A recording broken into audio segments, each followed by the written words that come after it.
Hello friends, आप देख रहे हैं आपका चैनल शेयर बाजार विद आयुष और बात करेंगे इस वीडियो में अडानी ग्रुप के स्टॉक्स के ऊपर। कुछ इंपॉर्टेंट अपडेट्स निकल के आए जिसके बारे में हम इस वीडियो में चर्चा करेंगे। अडानी इंटरप्राइजेस के ऊपर दोस्तों कह सकते हैं कि यहाँ पर जो तेज़ी हुई इस पूरे हफ्ते के अंदर, क्योंकि स्टॉक जो है वो ज़रूर 2% के आसपास गिरा, लेकिन ये अपने आप में काफ़ी इंपॉर्टेंट बात है कि शेयर के अंदर जो भी गिरावट आ रही है वो डेफिनेटली सोख हो जाती है और स्टॉक फिर ऊपर चले जाता है। बिकॉज अगर आप इस हफ्ते अगर शेयर को देखेंगे, जो लो बनाया उसके बाद से जो रिकवरी दिखाई वो काफ़ी ज़्यादा बढ़िया थी। स्टॉक ऑलमोस्ट 8% रिकवर भी कर गया। पिछले एक महीने के अंदर हम कह सकते हैं कि अडानी इंटरप्राइजेस का शेयर 8.74% बढ़ा है। तो डेफिनेटली यहाँ पर जो तेज़ी है वो हो रही है। ज़रूर 2000 के ऊपर निकलने में शेयर के अंदर काफ़ी दिक्कतें आ रही है, बट ओवरऑल अगर आप देखेंगे तो स्टॉक में वो बहुत बियरिशनेस हम कह सकते हैं कि डेफिनेटली अभी बची नहीं है। लेकिन अब इम्पॉर्टेंट क्या है कि डेफिनेटली क्योंकि ये पूरा मुद्दा पॉलिटिकल भी है, तो दोस्तों बयान तो आते रहेंगे। अब बयान जो निकल के आया है वो डेफिनेटली किनका निकल के आया है? बयान निकल के आया है अमित शाह जी का, हमारे होम मिनिस्टर का बयान निकल के आया है अडानी ग्रुप के ऊपर। अब क्या बयान है, सबसे पहले तो वो समझ लीजिए। तो देखिए दोस्तों, क्या कहा गया है। Amit Shah response to Adani Hindenburg row if something wrong happen. अब पूरी बात अगर हम समझे तो डेफिनेटली यहाँ पर क्या कहा गया है ये आपको जानना बहुत इंपॉर्टेंट है।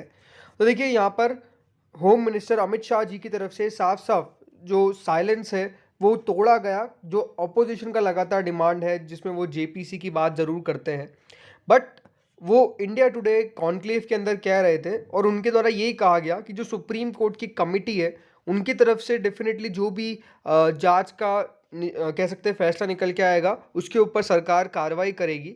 और ये बात उनकी तरफ से कही गई कि अगर कोई भी रॉन्ग डूइंग हुई है तो उसके ऊपर सरकार भी डेफिनेटली अपना पूरा संज्ञान ले। उन्होंने कहा कि Adani group has dismissed the charges as lies, saying, ये तो देखिए जो अडानी ग्रुप की तरफ से कहा गया, लेकिन इनकी तरफ से जो कहा गया, इनकी तरफ साफ साफ एक यही बात कही गई कि यार government has no confusion on the matter. What we are saying is that Supreme Court has constituted a committee to investigate it and people should trust the judicial process। तो बेसिकली यही कहा गया कि जो सुप्रीम कोर्ट ने committee बिठाई है उसके ऊपर अभी आपको ज़्यादा सवाल निशान नहीं उठाना चाहिए। जो भी सुप्रीम कोर्ट की कमेटी के द्वारा फैसला निकल के आएगा उसके ऊपर सरकार अपना काम करेगी, ये इनकी तरफ से साफ साफ कहा गया। उन्होंने कहा कि शायद that if anyone has proof he और she should submit it before the supreme court committee. उन्होंने ये कहा कि अगर आपके पास कोई प्रूफ है तो सुप्रीम कोर्ट कमेटी में आप उसको जाके दे दीजिए। उन्होंने यही कहा, he also assured that no one should be spared if something wrong has happened. तो बेसिकली यही है कि डेफिनेटली बयान देखा जाए तो ये है कि बहुत ज़्यादा नेगेटिव में नहीं लिया जा सकता अडानी ग्रुप के खिलाफ, बिकॉज ऐसा कुछ कहा भी नहीं गया है। उन्होंने ये कहा है कि डेफिनेटली जो मैटर है वो सेबी और सुप्रीम कोर्ट के अधीन में है और जो भी फैसला वहाँ से निकल के आएगा उसके ऊपर गवर्नमेंट जो है वो एक्ट करेगी। बेसिकली ये बात बताई गई है। बट ये है कि देखिए मार्केट में हमेशा बहुत बयानों पर भी रिएक्शन आ जाता है, तो डेफिनेटली अभी तो कह सकते हैं कि इसको आप मिक्स्ड रिव्यू कह सकते हैं। ना तो किसी के पक्ष में कहा गया है ना किसी के विपक्ष में कहा गया है। यही कहा गया है कि जुडिशियल प्रोसेस के ऊपर अभी आपको भरोसा होना चाहिए और जो सुप्रीम कोर्ट की कमेटी के द्वारा फैसला लिया जाएगा उसके ऊपर ही सरकार भी राज़ी हो जाएगी और उनके ऊपर ही लोगों को भी फोकस करना चाहिए। ऐसा नहीं कहा गया है कि डेफिनेटली सरकार कोई अलग से इन्वेस्टिगेशन चलाने वाली है अडानी ग्रुप के ऊपर। जो रेगुलेटेड एजेंसीज है सेबी जो इन्वेस्टिगेशन कर रही है उसी के ऊपर फोकस करना चाहिए, ये बेसिकली कह दिया गया है। एक और दोस्तों बड़ा चेंज आया है एएसएम लिस्ट के अंदर। तो अडानी ग्रुप के जो दो स्टॉक्स हैं उनको एएसएम की स्टेज 1 कैटेगरी में डाल दिया गया है फ्रॉम मंडे। अब जो दो स्टॉक्स की बात हम कर रहे हैं तो अडानी ग्रुप के जो दो स्टॉक है उसमें एक दोस्तों एनडीटीवी है और एक है अडानी ग्रीन। तो बेसिकली अडानी ग्रीन और एनडीटीवी को यहाँ पर डाल दिया गया है under long term ASM framework from stage 2 to stage 1। अब डेफिनेटली यहाँ पर आपको वेट तो करना ही पड़ेगा बिकॉज क्योंकि ये लॉन्ग टर्म की स्टेज में है तो थोड़ा टाइम लगता है इनको निकलने में। बट हाँ डेफिनेटली यहाँ पर स्टेज जो है वो सेकंड से फर्स्ट पे ये सारे स्टॉक्स जो है वो आ चुके हैं।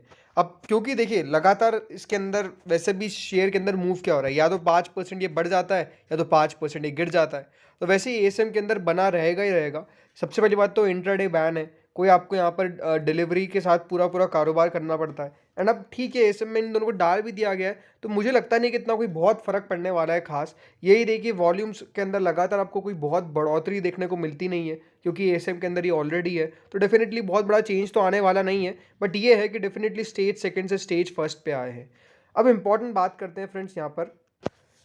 देखिए, एक बात तो साफ-साफ ये है कि डेफ़िनेटली मार्केट जो है वो बहुत हार्श इन स्टॉक्स पे रिएक्शन नहीं दे रहा है। मतलब अगर आप देखेंगे तो डेफ़िनेटली इस हफ़्ते अडानी पोर्ट्स का शेयर जो है वो करीबन 1.36% की गिरावट दिखा है। मामूली सी बात है अगर आप निफ्टी के हिसाब से देखेंगे, क्योंकि निफ्टी के अंदर भी ओवरऑल आपको गिरावट देखने को मिली।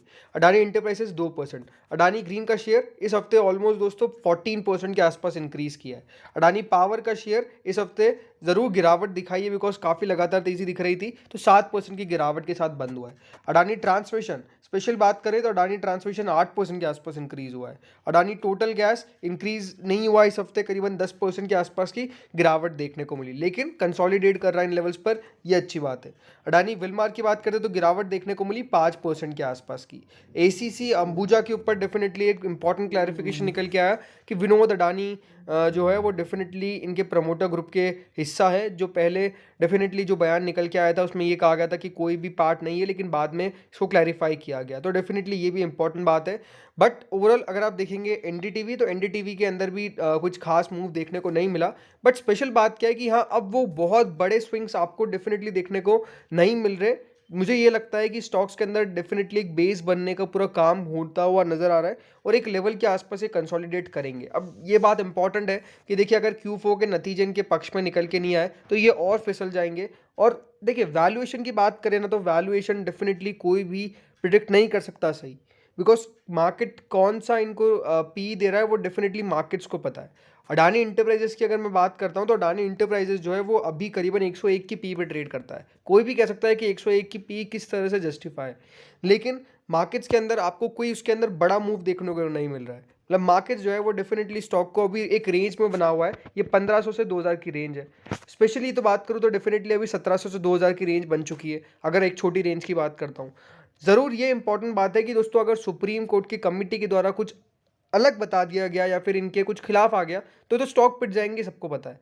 लेकिन अगर कुछ निकल के नहीं आता है तो डेफिनेटली ये हो सकता है कि आपको फिर से स्टॉक्स में बाउंस बैक देखने को मिले, जो देखने को मिल भी रहा है। बट ये ज़रूर है कि दोस्तों अब मुझे लगता है कि यहाँ पर जो इंपॉर्टेंट एक बात आपने नोटिस करी होगी कि म्यूचुअल फंड्स के द्वारा अडानी इंटरप्राइजेस के अंदर काफ़ी स्टेक को कम किया गया है। तो म्यूचुअल फंड्स कब इसके अंदर फिर से एंट्री लेते हैं, ये अपने आप में एक क्वेश्चन है। देखिए एफआईआईस की बाइंग की बात नहीं कर रहा हूँ, जो जीक्यूजी पार्टनर्स आए उनकी बात नहीं कर रहा हूँ, लेकिन म्यूचुअल फंड्स, हमारे डोमेस्टिक म्यूचुअल फंड्स भी बाय नहीं कर रहे, ये अपने आप में दोस्तों एक पॉइंट है जो डेफिनेटली आपको पता होना चाहिए। तो म्यूचुअल फंड्स कब बाय करेंगे, उनके लिए इंपॉर्टेंट ज़रूर दोस्तों एक फैक्टर है, वो है वैल्यूएशन का।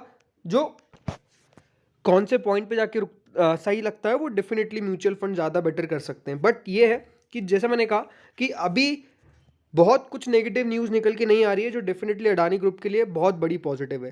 बिकॉज जब भी दोस्तों कुछ खराब बहुत खबर के आ जाती है तो रिएक्शन आता है, लेकिन अब अगर आप देखेंगे तो वो जो न्यूज़ फ्लो है उसके अंदर भी डेफिनेटली थोड़ा सा रुकावट आई है, इसमें कोई डाउट नहीं है। थोड़ी थोड़ी खबरें निकल के आती रहती है, बट मार्केट का अंदर उसका कोई इतना हार्श रिएक्शन देखने को नहीं मिला।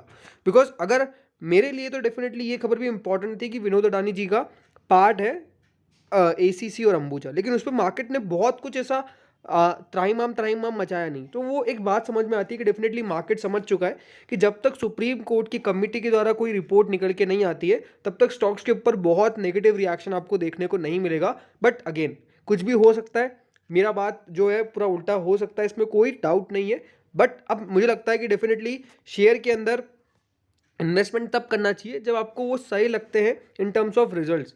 कंपनी के अगर आंकड़े अच्छे निकल के आ रहे हैं, नंबर्स बड़ा निकल के आ रहे हैं तो इन्वेस्टमेंट बनता है, लेकिन अगर नहीं निकल के आ रहे तो फिर प्रॉब्लम है, राइट। वैल्यूएशन हमेशा एक कंसर्न फैक्टर रहेगा, बट किसके हिसाब से किस क्या रेशियो में पी मिल रहा है वो डेफिनेटली मार्केट समझता है। तो इस वीडियो में तो इतना ही था। होप सो वीडियो बढ़िया लगा होगा। Thank you friends for watching this video.